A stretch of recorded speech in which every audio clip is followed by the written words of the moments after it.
With the Mastercard Foundation EdTech Fellowship Program, we're really excited to be working with 12 incredible, innovative companies to make quality, relevant education more accessible in South Africa.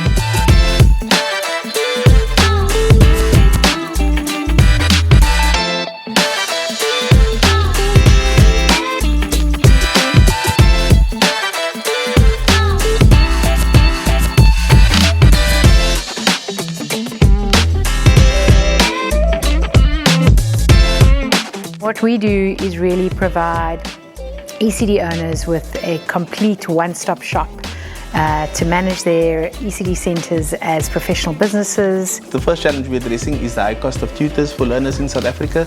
So we're trying to make supplementary learning available to every learner in the country at zero cost. We do training for educators and learners in how to use coding and robotics to enhance learning in any classroom.